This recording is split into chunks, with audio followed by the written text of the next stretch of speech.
Nadine down here. We've been here for a few years. We're kind of newbies, and we have some neighbors, and we get together with them every once in a while.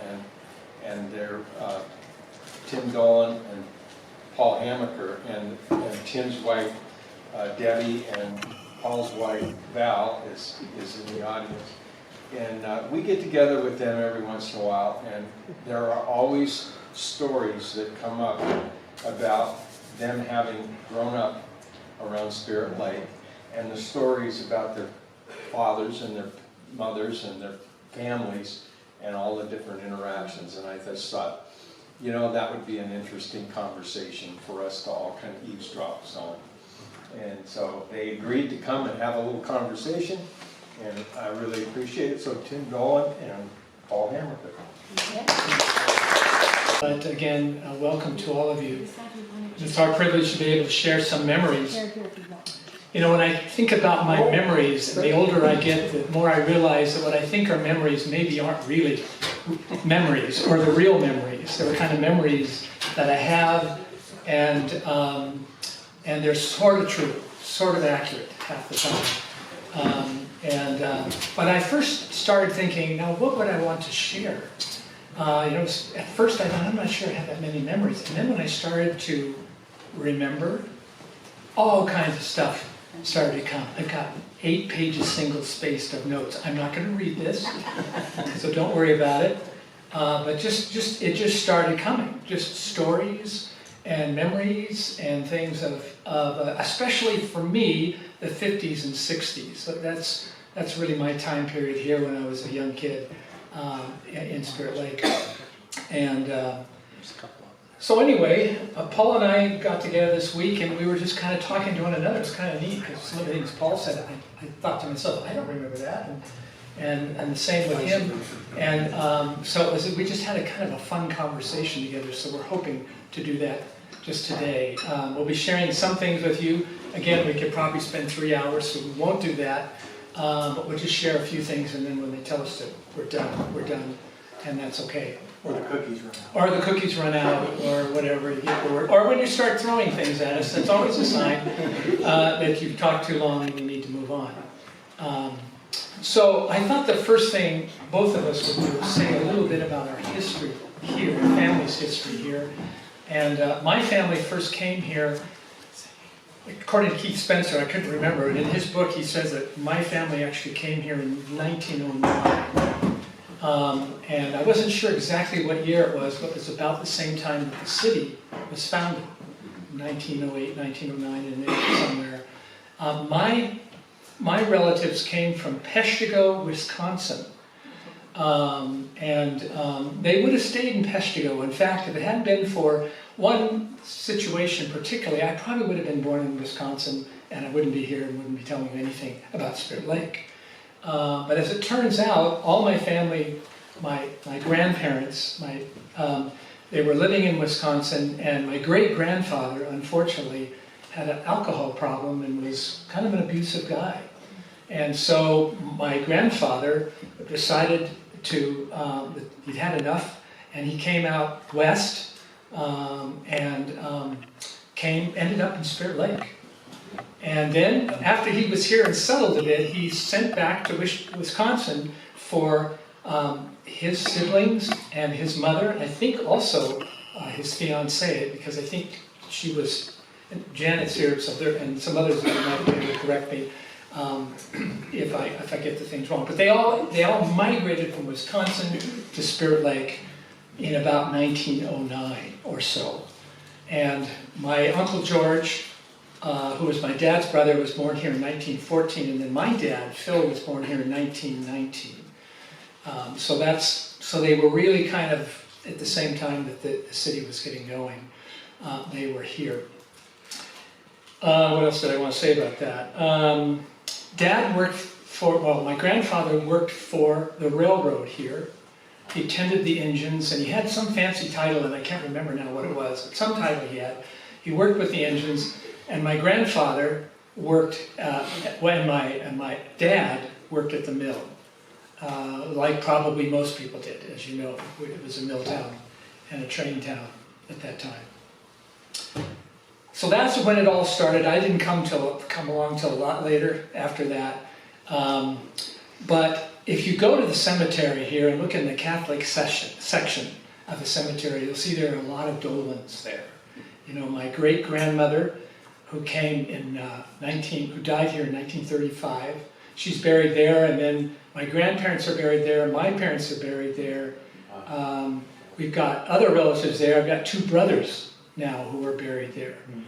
And when we were trying to find a place for my brother Steve, where he was going to be buried, we were talking to the people who ran the Catholic cemetery here, and one of the things she was really concerned about is that the Dolans were taking over the cemetery. I mean, honestly, she said that. She said it more than once. I'll tell you something, I assured her we had no desire to take over that cemetery. We've been trying to avoid it as long as we could. But so I just tell you all this just to say we've got a long history here. And I basically grew up here. We grew up in Coeur d'Alene, but we're all the time at Spirit Lake. Every weekend, all throughout the year, all summer long. So it's kind of grew up in both places. And it was a great place, as you all know, to be from and to spend time in. So that's just, I'll stop there. Oh, you could keep going. I could, but I'm not going to. I'm going to stop there. Can you hear me here? Yeah. Okay. Paul Hamacher. I'm the youngest of a long family. There's 7 of us in our family. But our parents, my grandparents, came here. We don't know the exact year, but my grandfather passed away in 1918 of the Spanish flu on December 25th. So he passed away before my dad was born. So we know he was here, they were there before that. And he had the Spirit Lake Laundry, and they started that, and they were running that before he was working in the woods. And we have a really good picture of him up working in Mount Spokane, up in the woods here. It was quite nice. And then my grandmother, Rosie, she was a postmistress here, and I don't know if many of you are familiar with that. There's actually a photo of her, and I'm sure it's in the, I see a head shaking back there, here in the post office. And of course they had the hats and things like that. It was just so wonderful to see all that. So there was some history there with that. Unfortunately, I wasn't able to meet either of them, either my grandparents, because they both passed away before I came along. And then we did spend, similar to the Dolans, we spent quite a bit of time. We were in Spokane, and then we're also here. But Dad was born and raised here. He was born in February of 1919, and the closest friend, like their whole life, were Phil Dolan and Ed Hamacher. Extremely close. So they went to school together, they played sports together, they eventually went on to college together, and they both went to different wars, but came back and bought properties right next to each other here on the lake. And so it's been a very close relationship ever since. You can go from there, maybe pick next. Go ahead if you want to say anything more about it. Okay, I'll move us a little bit further forward. So what we used to do all the time with this relationship of the 2 families is we would get together quite often, and we'd have always 4th of July picnics. It was either over at the Dolans or it was over at the Hamachers. And by the way, I found some other photos recently I think you'll like. And you keep digging stuff up, right? And you go, I didn't remember we had that photo. But we would spend time together. We'd have the potlucks. I think a lot of you would do these kind of fun things. We'd have the potlucks, the homemade ice cream, and we would just spend time on the lake together. And then the older kids would play a game called Fugitive. It's basically hide and seek. And then the younger kids, eventually we played Kick the Can. You had to play Kick the Can, right, back in the day?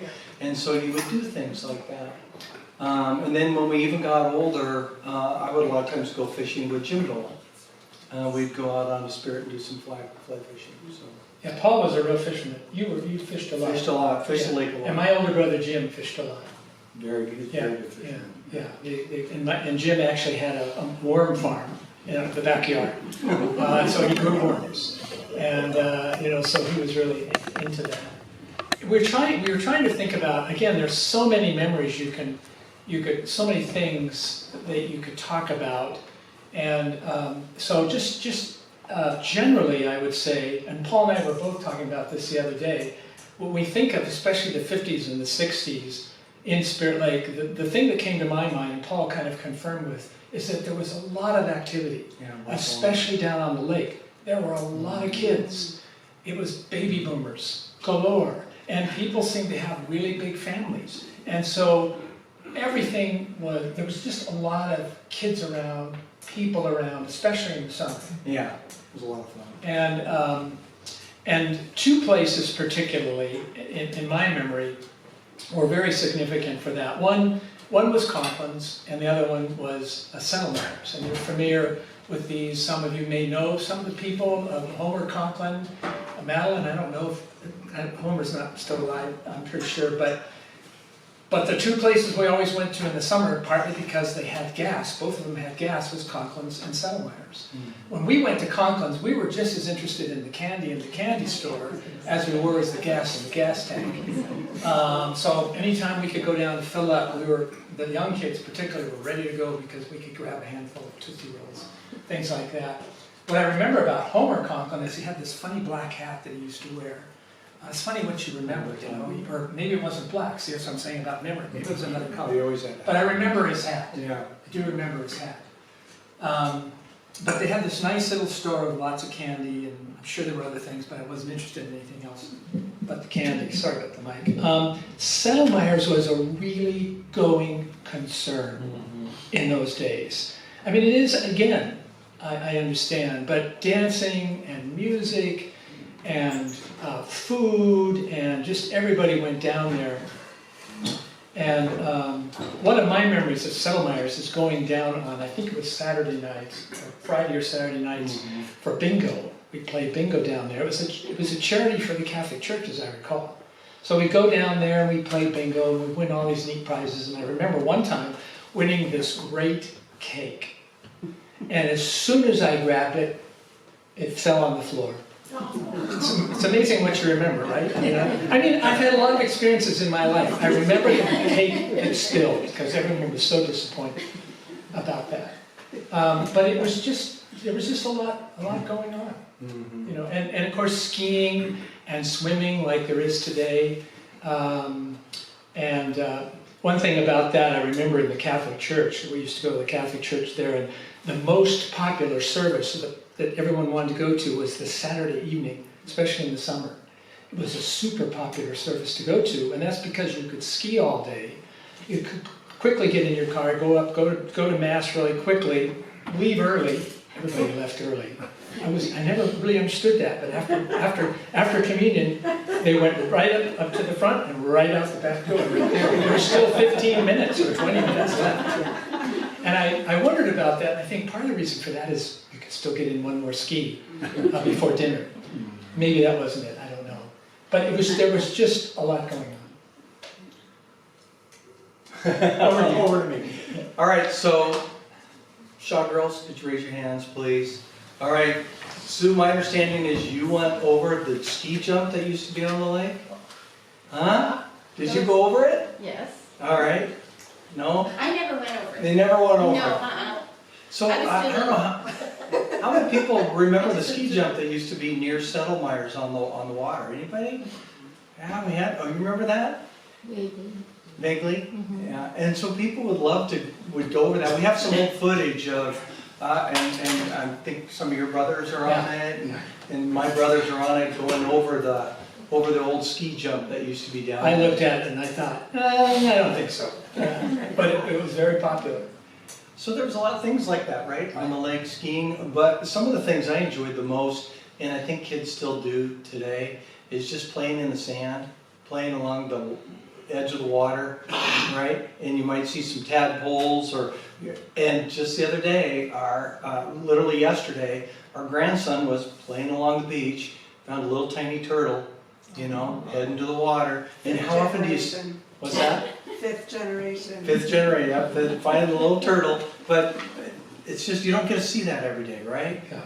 And the wildlife we're very fortunate. It's not just the sports and all that, we're very fortunate to have the wildlife and the things that we do around us. So I'm glad to hear about the turtle. Because when we were growing up, I remember lots of turtles. And we had a deadhead right in front of our dock, an old log that came out of the water. And always there was a turtle perched on it during the day, sunning himself. And there seemed to be a lot of turtles back then. And then it seemed like they weren't there very much. Maybe some of you see turtles around, and it's good to see that. I know there are around, but there were a lot of them. And you know, people used to get them and use fingernail polish to write their name on them or something. No wonder they went to extinct. You know, everybody's taking them home as pets. But I do remember that part of it. Another thing that I remember very much, and one of the places we really love to go, and I get these a little bit mixed up sometimes, but it was to Cheddars Pharmacy. Any of you go to Cheddars Pharmacy? You remember Cheddars Pharmacy? Cheddars Pharmacy had the best chocolate sodas you could buy anywhere in the state of Idaho, I'm pretty sure. And when we come out from court, yeah. Just a comment. Yes. And that is, when you bring up these historical places, if you could tell everybody where they are. Okay. Like Conklin's, not everybody would necessarily know about Conklin's because it's gone, they don't know necessarily where Cheddars was. So if you can just tell us where they Yeah, Conklin's, where would you describe it? Is it where Chautauqua is now? Well, it was. It's just down from that. Lake Haven. Lake Haven now is what it is. Yeah. And Cheddars was across from the hardware store. Physical therapy. So the physical therapy building now was the old Cheddars. Yeah. And what I remember about Cheddars as a kid is that, you know, we'd come out from Coeur d'Alene, we'd have a car full of kids and our dog. And if we were good, we'd get to stop at Cheddars. And why did we stop at Cheddars? They had two wonderful things. One was these great sodas, and I think even Keith Spencer in his book mentions the sodas, and great chocolate cream, ice cream cones. Cheddars also had everything you could possibly ever want. Now I sometimes get mixed up between Cheddars and Charters, because Charters was a store too. I always thought it was Cheddars that was the store that when you went into it and you looked at the shelves and all the stuff in it, I was overwhelmed with how much stuff was there. And I remember thinking, if Cheddars didn't have it, you didn't need it, most likely. Yeah. And some stuff I think had been there 20, 30, maybe 40 years. I don't know, you know, way up on the top shelves, no one ever quite got to. But if you needed it, it was not being manufactured anymore, or built anymore, or created anymore, probably Cheddars had it. Charters too, Keith in his book mentioned Charters, and I'd forgotten about Charters, the store. So I remember those sodas, and then we used to get chocolate ice cream cones, as a reward for being good in the car, which we weren't as often as we should have been. My dad had a very good way of disciplining us in the car when we were coming out. We had, you know, those bench seats. He'd lay his arm across the seat, and if 5 of us in the back were acting up, he had a real good swing. He could kind of, you know, deck you all in one good swing without taking his eye off the road. It was really quite remarkable to see it. One time my grandfather was in the back seat, and my dad had forgotten it. Does this white thing.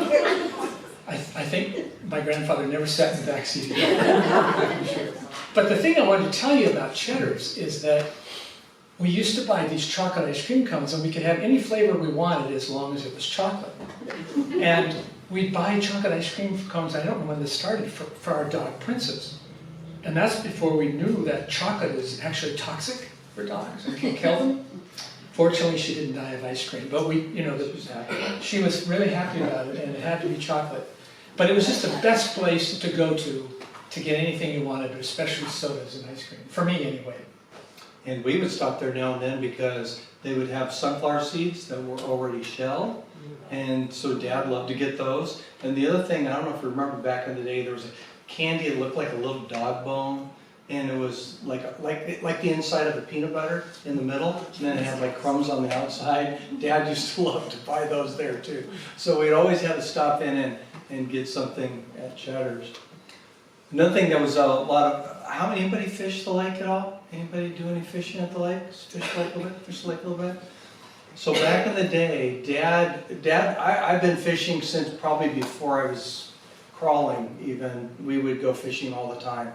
And Dad insisted that when he fished, he had to have a bottle of Coors in one hand and a cigar in the other. And he would just lay the pole down between his legs. And he said, if I don't have that, I'm not going to catch any fish, right? So he always had that. He always had a Coors. Back in the day, you couldn't buy Coors other places, right? And so you'd get some of that, or even going further back, Hams, Olympia, or something like that. So we would do that. We fished the lake quite a bit for a lot of years. It was a lot of fun. Oh, you want to hear a funny little fishing story? All right, so Dad and I are fishing the lake. Dad gets this nice fish on, and he's bringing it into the boat, and it's a nice silver, and I'm supposed to net it, right?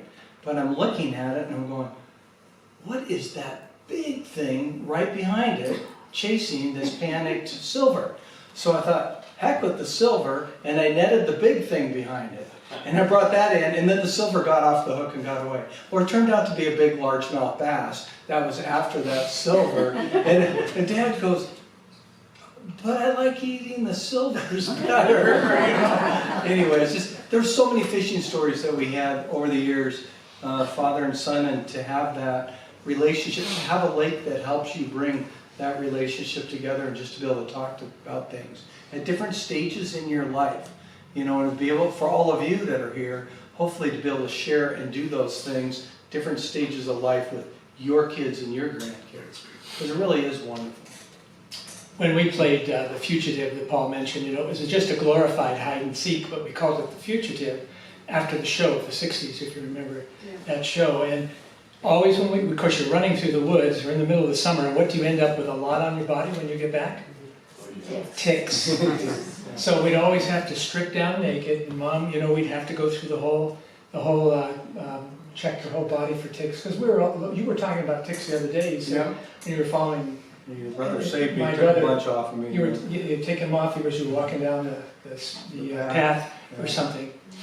So the ticks were there. Two of the memories I have at night at Spirit Lake growing up was watching the train lights and the whistle on the train track across the lake from where we were. And it always seemed like it was late at night. But I was a young kid, so maybe it was not that late, but it felt late, but it was dark. And you could see where the old train tracks were, you could just see the headlight going through the trees, and you could hear it, and it was the coolest thing. And I wasn't really sure when the train went out. It actually was, I think, 1940 or so, when passenger service stopped after the Great Fire. But freight service, there's some kind of iterations of different trains and stuff, but freight service went until sometime in the 70s. Apparently. So there was still a train going through there, and we could see the light and hear the whistle at night, and it was the coolest thing. The other thing I remember from the early 50s was looking for Sputnik in the sky. You ever look for Sputnik? And it was the Russian satellite that was sent up, and it was a great place to do it because Spirit Lake was really dark at night. And Sputnik was the only thing up there.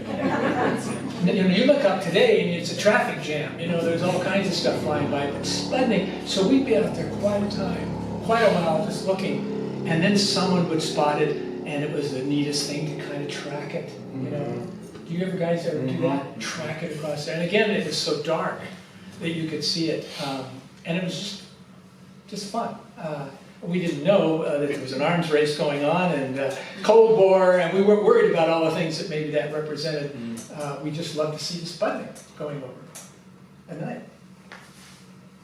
Yeah. Now, you mentioned the Great Fire. Was there one here, or are you mentioning the one out in Wallace, Kellogg area? Or? Yeah. Well, the Great Fire in 1939, was right here, and on the hillside outside of town, and didn't really do too much damage to the town itself, and it didn't actually burn the mill down. A lot of people, and Keith points this out in his book, a lot of people think that the mill burned down, and it didn't. A lot of wood burned, and some of the buildings did, and there was damage for sure, but the mill was still standing more or less. In fact, a week or two later, they were actually using it again. And my grandfather at that time was tending the engines, train engines. In fact, he was the last one to train the to attend the engines before they stopped passenger service, I believe. I think my dad must have said that in a note that he did that. So yeah, that was that big fire then. There's been some other fires. One fire that I remember was behind our place up on the hillside. As you're going down towards Yosemite, not quite that far, but on the hillside there was a big fire. And I remember the fire trucks coming and trying to get hoses or whatever they were trying to do, up the hill. But the thing I remember most about it is that my dad, he was trying to support these firefighters any way he could, and he figured the best way he could do it is to keep them supplied with vodka or whiskey or something. I don't know what he was giving them, but I know he was doing it. Now that's what I remember. Isn't that interesting? But that was like him. Your dad and my dad were similar in that. If there was any issue, vodka or whiskey or beer or something was the solution. Whatever the problem was, that was always the secret sauce. But I remember that, and they did get the fire out. Now here's the thing. The fire burned all the way. We had built a little shrine up there as kids. It was a circular rocks with a statue of somebody in the middle, and I don't know who the somebody was, somebody in the middle. And we were really proud of this shrine. And the fire burned all the way up to the shrine and then stopped. Whoa. And a lot of people thought it was a miracle. I used to think, well, it was probably some valiant work by the firefighters, mostly, but maybe the saint, whoever it was, helped out. And so we didn't quibble about why that was. But it was interesting. It burned right to there. And then my dad experienced another fire here when a cabin burned down. He was out, the cabin below burned down. He heard this popping sound and it burned. And, it was quite a traumatic experience, although they were able to build from that. So yeah, the fire we're really talking about is a big fire, but there's some other, and as we all know, we're here. I don't remember when I was a kid worrying about forest fires very much. The smoke we used to get as kids came from Rafton Prairie when they were burning the grass in August. And we always knew when it was coming. It was for a short period of time, and it was over. At least it seemed like it. Yeah, we didn't have the other forest fires. I don't ever remember worrying about forest fires like we do today. So it's changed a lot, as you know. But yeah, and as we know, forest fires is probably the biggest. We basically have pretty boring weather here for most of the time. I mean, compared to the rest of the country. The only thing we have that a lot of other parts of the country don't, especially in the east, Midwest and the east, is forest fire danger. I mean, they have that too, but not nearly as much as we do. I'm going to step back to that shrine a little bit. Sure, go ahead. So I had an older brother, his name was Tom, and he passed away when he was about 13 years old. And so my brothers and sisters would go up to the shrine quite a bit because they would recognize it as a shrine for Tom. So they looked at it that way. And they actually had a hidden spot where you could move a rock. And it was actually Inland Empire's land, their land up there, up on the hillside. But we would go up there and they would haul water up because they would have flowers, things like that. Haul water up to water the flowers. I didn't know that. That's interesting. Yeah. I mean, I'd forgotten that piece of history. Yeah, so I was really young. I was only 3 years old when my brother Tom passed away. Yeah. I actually have a scrapbook that has Tom's obituary in it from when I was little. He was a friend of my brother's, and that was really the first person I knew of who had died. I guess he was at basketball camp. Conifer basketball Right, camp, yeah. in the Cascades. And it made, an impression on me. And so in an old scrapbook, I have his obituary from the Oh, that's great. newspaper cut out. Yeah. It's special. Go ahead. Yeah. Oh, so your father was Dr. Ed Hamacher? Yes. Okay, well, I worked at the community where he lived when he moved for retirement at Waterford. Oh, yeah. Just for a little while. It wasn't there very long. Yeah. I Yeah. I saw him every day. Oh. He was the happiest, funnest, neatest man. He just made cheer for everyone. Mm-hmm. And when I see you, it kind of gets to me because you look a lot like him. Thank And you. he was a wonderful, wonderful person, and he would talk a lot about Spirit Lake. And I never knew that I was going to move to Spirit Lake, but he was really a special person, And a special father too. I'm sure. I can list off all kinds of great memories with my dad. Yeah. And we don't always get to experience that, right? But it's really fortunate when you do, and you can say, hey, my dad is probably one of my very best guy friends, or whatever you want to say, and it's your dad. And over the years, that's special to be able to say I'm that. sure a lot of people felt that way. Yeah. They were his best friend. Yeah, yeah. His dad really liked babies. Yeah. And he'd pick up babies and he'd say something like, oh, they're the cutest little thing. What, he said, to smell them. he liked to smell them.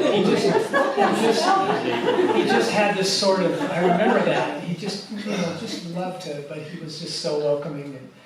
And like Paul said, my dad and his dad, I mean, they had this friendship that you just don't see much anymore. I mean, they basically lived their whole life together and next door one another. I mean, how often does that happen? Unless it's family, and they weren't family, but they were like family, more than family. And for a lot of years, my dad came out from Coeur d'Alene every single night when your dad was living here, and they'd get together every single night. And I don't know if they ate together, probably did. Certainly probably drank together, but... Your mom would make meals and put them in the freezer. He's actually doing that. Yeah, so he could Because heat one up when he came out. Dad couldn't boil water without burning it, so Mom would make the meals, yeah. So we found a photo that I hadn't seen it before, and I think it actually came from you guys. And it's my father in maybe the late 40s, and he's feeding little baby deer, still has all its spots and everything, and he's feeding it some milk or something, and I don't know where exactly it's at, but he has a fedora on, and I think he has a cigar, and he always had a cigar, right? If I needed to find Dad, I would follow the cigar smoke until I found the freshest cigar smoke, and then I knew he was nearby. He's not exaggerating at all. So, Yeah. those were all fun times. They were.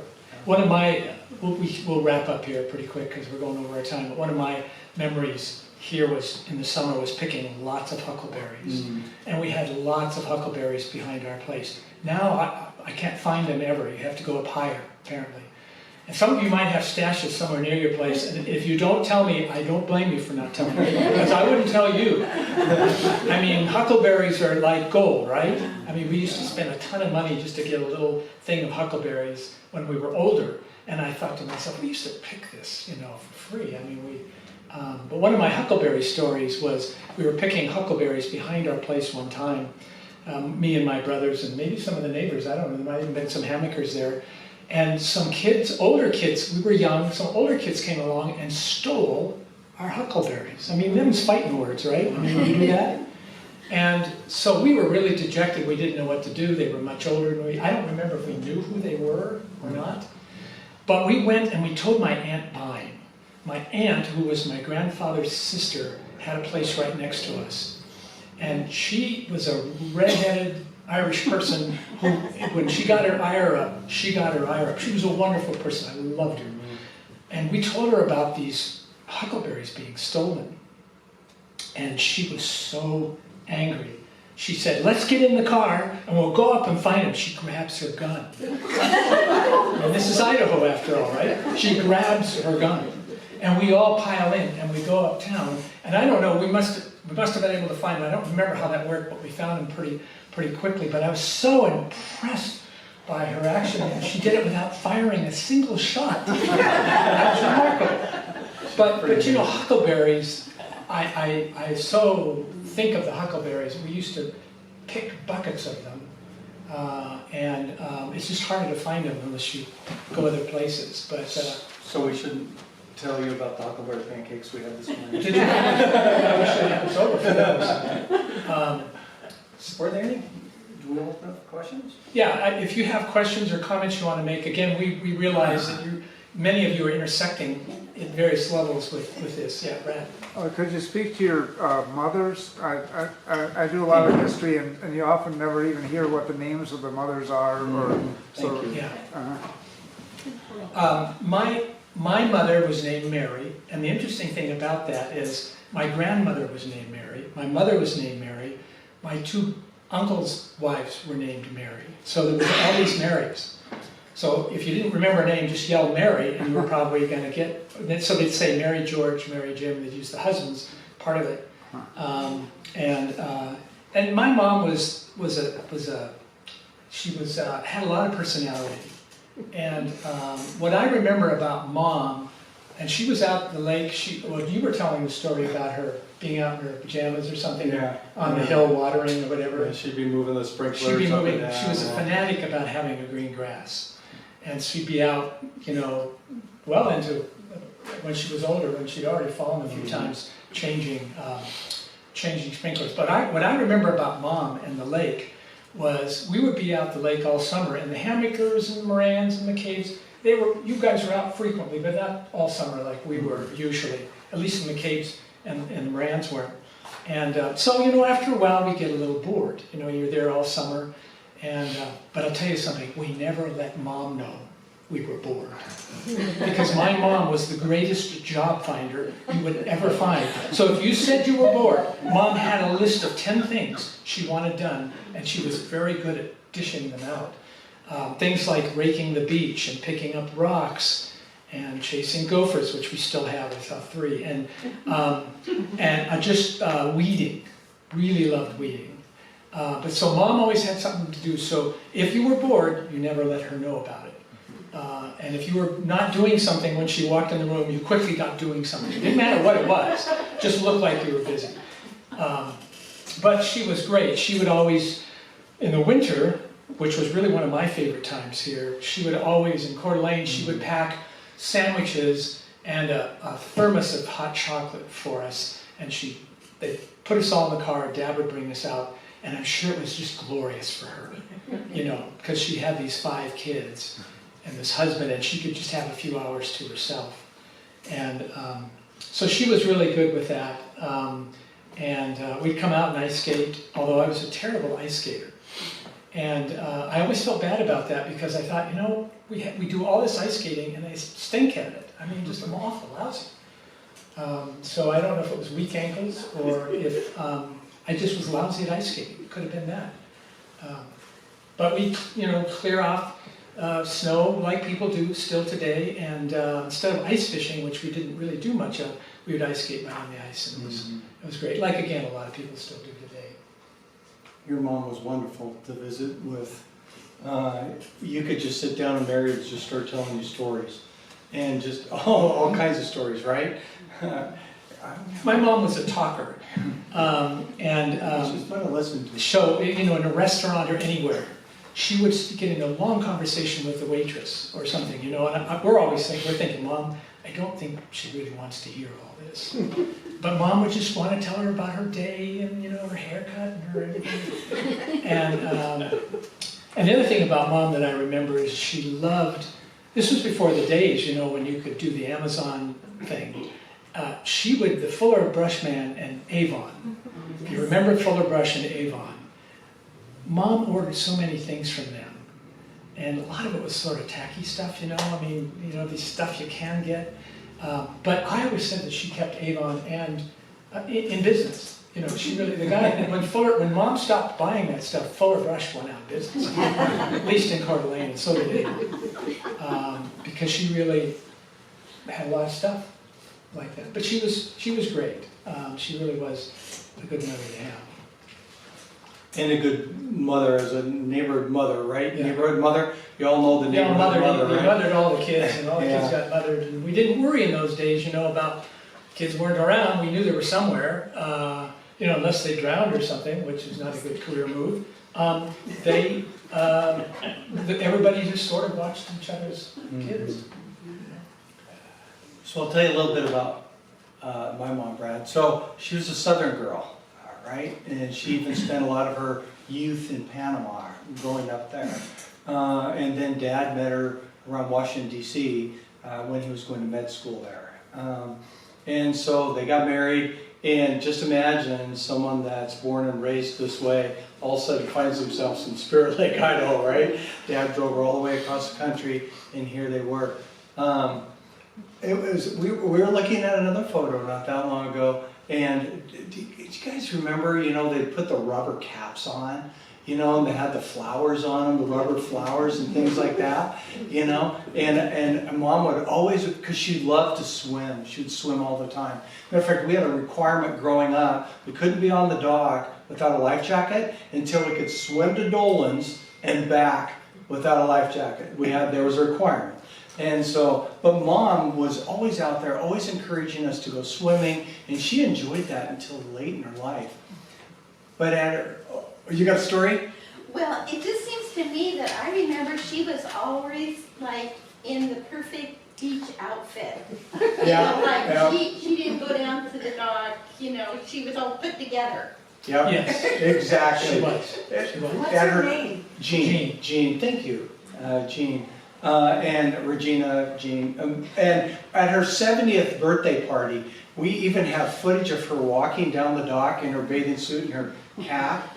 And we played that song, I'm Too Sexy, and she walked all the way down the dock, and it was, we had a lot of fun with it.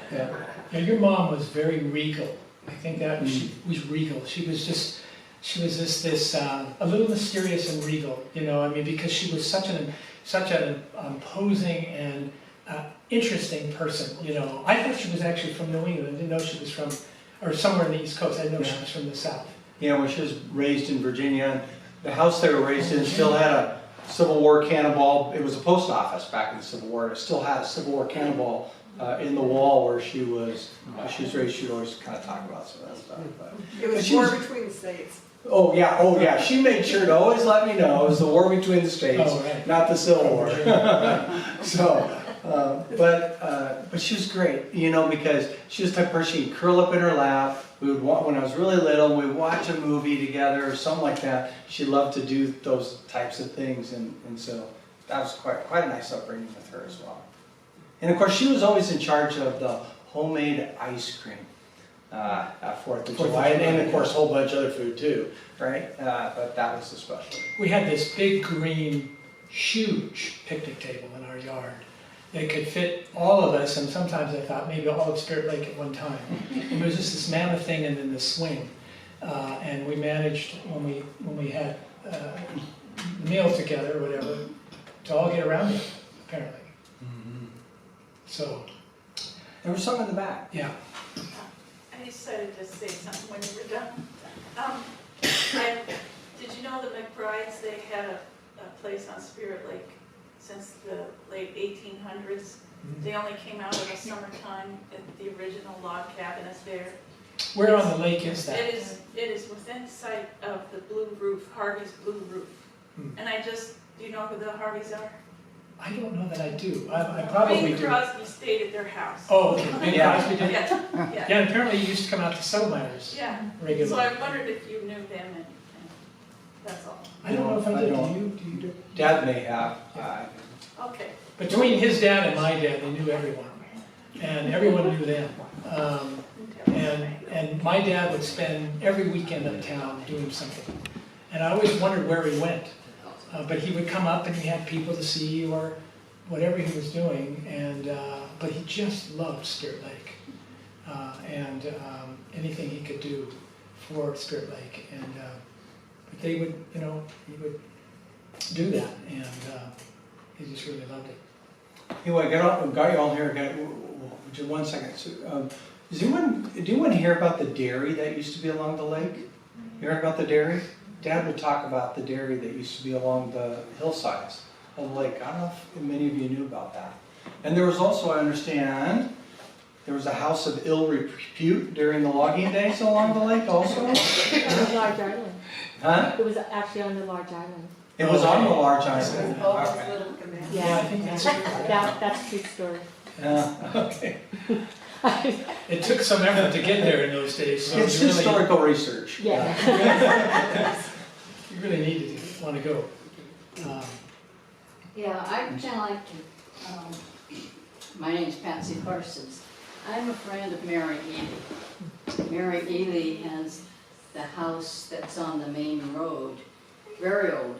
I think it's probably one of the original ones, and grew up here in Spirit Lake. And she's unfortunately in assisted living now.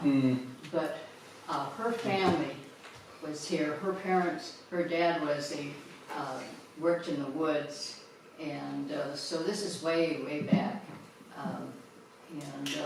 So I just kind of wanted to mention that, and that her house was on the main road. It's a really old house, I think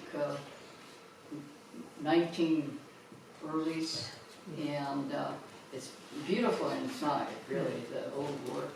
The old craftsmanship is amazing. And anyway, I brought a book because her husband was Don Eley, who was a fairly well-known artist, and I painted, so I knew her through him, and his work is wonderful, and so I brought his book to show you what kind of beautiful work he did. But Mary is, like I said, in assisted living, but she lived here all her life, went to school here, and, you know, and so I wish she was here. She'd be really excited, and but it's, you know, her mind is kind of going now, but I just wanted to mention her. And Don Eley was a fairly well-known artist towards his life, and so, you know, he's a kind of an artist that's out there. So just to give you an idea, and she's a wonderful person. If you happen to have been in the hospital in Kootenai, you may have had Mary for a nurse, because she was a nurse, and and way back, so when the hospital was really small. And so just to let you know, she is in assisted living right now. So let me just go off of that conversation too, because Brad has a story about Mary Eley that he can tell. She was just here yesterday. Mary and her sister came in while I was cleaning here and spent about an hour, and it inspired me to remember that we interviewed her in 2019. Not Eley, not Mary. Oh, no, Mary, well, yeah, Pat, her sister, Pat Wickstrom. And the family name was Alward. Alward. And her father actually drove the tugboat back up and down the lake. That pulled the logs to the end of the lake, and also worked the flume. So this morning I was working on making that video so that we can release it on YouTube and have it here at the museum, and illustrating it with pictures from the time. So to bring it all together here too, so the house, Mary's house, it's the one with the porch swings on the corner of Washington and 41. And the Allworks bought that house. They lived at the end of the lake, and they bought that house in 1936 or so. But Mary grew up in town. They had originally lived at the head of the lake. Her dad was a flume tender. But I'm going to try to draw this together here, because Mary met her husband Don, the painter, at Settlemeyer's. And her parents were married in 1926 in the Old Catholic Church, and then she and Don were the first marriage at the New Catholic Church. So again, you can see that these stories weave together of people's lives. So yeah, again, I'm sure that your dads went to school with Pat and Mary somewhere in all that mix somehow. Either they were way ahead or behind, but connected. So Patsy, you didn't tell us your name. This is Patsy Parsons. Patsy Parsons, yeah. And, I live down the hill. Yeah, somewhere down She's there. a painter. Yes, a painter also. And we've been here 26 years with, you know, because we came when we were retired, so it puts us pretty old. But, and Patsy and Mary and Pat and some other women used to always have breakfast over at Amy's. So yeah, great connections.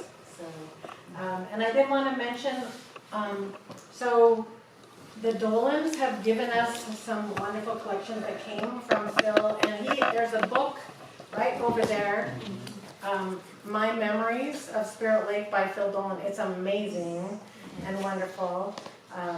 Yeah, and also Ed is in the video. I don't know how many of you have seen it. It's a promotional video. I have hesitations about using it because I feel like it promotes a certain understanding of the predecessors here, of the Native American people here that I don't particularly want to promote from the museum.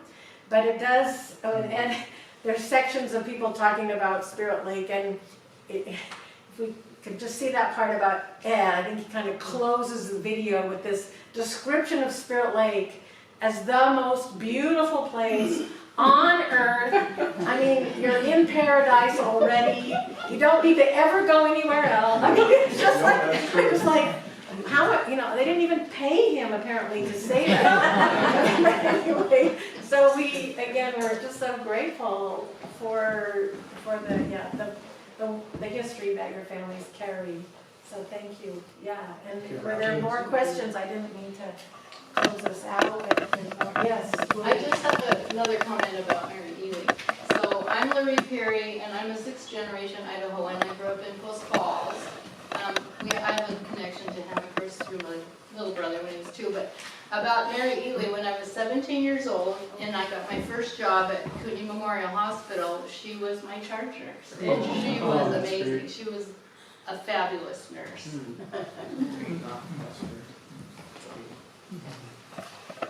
Any other questions? Otherwise, I think we thank you everyone for coming. Yeah.